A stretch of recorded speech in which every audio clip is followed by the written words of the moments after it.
മദ്യനയത്തിന് സർക്കാരിൽ നിന്ന് അംഗീകാരം ലഭിച്ചിരിക്കുകയാണ്. 3 സ്റ്റാറിന് മുകളിലുള്ള ഹോട്ടലുകളിൽ ഡ്രൈ ഡേയിലും ഇനി മുതൽ മദ്യം വിളമ്പാം എന്നത് എല്ലാ മദ്യപാനികൾക്കും സന്തോഷകരമായ ഒരു വാർത്ത തന്നെയാണ്. അതേസമയം ബിവറേജിലും ബാറുകളിലും ഡ്രൈ ഡേ തുടരും.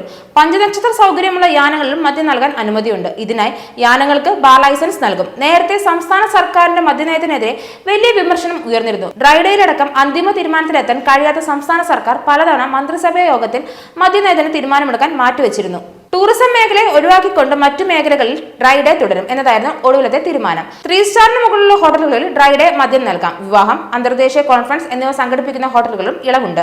എന്നാൽ മദ്യം നൽകുന്ന ചടങ്ങുകൾക്ക് മുൻകൂട്ടി അനുമതി വാങ്ങണം. അതേസമയം ആരാധനാലയങ്ങൾ, വിദ്യാഭ്യാസ സ്ഥാപനങ്ങൾ ഉൾപ്പെടെ കള്ള് ഷാപ്പുകൾ ദൂരപരിധി 400 മീറ്റർ എന്നതിന് മാറ്റമില്ല. പ്രത്യേക ഫീസ് ഈടാക്കിയ ഹോട്ടലുകളെ ഡ്രൈ ഡേയിൽ മദ്യം വിളമ്പാൻ അനുവദിക്കും.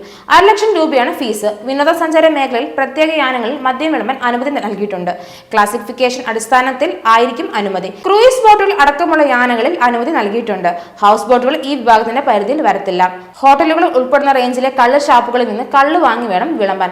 ബാർ ലൈസൻസ് ഫീസ് ഉയർത്തിയിട്ടില്ല. ബാറിന്റെ പ്രവർത്തന സമയത്തിലും മാറ്റമില്ല.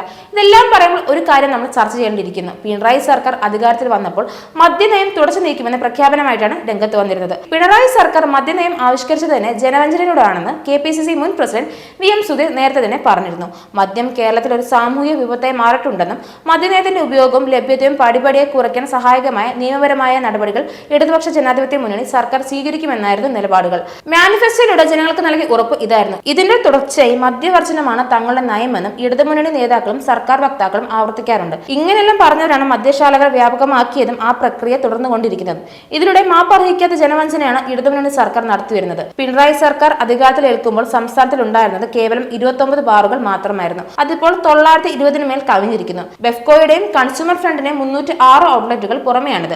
മദ്യവിവാദത്തിൽ നിന്ന് ജനങ്ങളെ രക്ഷിക്കാൻ അനിവാര്യമായിട്ടുള്ളത് മദ്യലഭ്യതയും പ്രാപ്തിയും കുറച്ചു കൊണ്ടുവരികയാണെന്ന ലോകാരോഗ്യ സംഘടനയുടെ അടിസ്ഥാന നിർദ്ദേശങ്ങൾക്ക് പാടെ തള്ളിക്കളഞ്ഞുകൊണ്ടാണ് സർക്കാരിന്റെ ഈ മദ്യവ്യാപനം അതിന്റെ തുടർച്ചയും.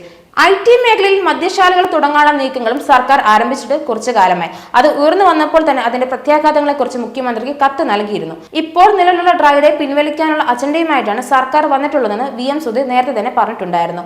പ്രാബല്യത്തിൽ വന്നിരിക്കുന്നത് ഇത് തന്നെയാണ്. ഇതിന്റെ തയ്യാറെടുപ്പിന് വേണ്ടി ചീഫ് സെക്രട്ടറി തലത്തിലുള്ള ചർച്ചയും അതിന്റെ തുടർച്ചയായി ടൂറിസ്റ്റ് വകുപ്പ് മേധാവി, മറ്റ് ഉന്നത ഉദ്യോഗസ്ഥരും ബാർ ഉടമകളും സംഘടനാ നേതാക്കളും പങ്കെടുപ്പിച്ചുകൊണ്ട് ചർച്ച നടത്തിയിരുന്നു. ഈ പശ്ചാത്തലത്തിലാണ് മദ്യനയം സംബന്ധിച്ച് പ്രാരംഭ ചർച്ച പോലും നടന്നില്ലെന്ന് വിശദീകരിച്ചുകൊണ്ട് എക്സൈസ്, ടൂറിസ്റ്റ് മന്ത്രിമാർ പ്രസ്താവനകൾ രംഗത്ത് വന്നിരുന്നത്. എന്നാൽ ഇതെല്ലാം പച്ചക്കള്ളമാണെന്ന് ഇപ്പോൾ തെളിഞ്ഞിരിക്കുകയാണ്. സത്യവുമായി പുലബന്ധം പോലുമില്ലാത്ത ഇമാതിരി പ്രസ്താവനകൾ നടത്തിയ ഈ മന്ത്രിമാരുടെ നടപടി തികച്ചും സത്യപ്രജ്ഞാ ലംഘനമാണെന്ന് സുധീരൻ വിമർശിച്ചിരിക്കുകയാണ്.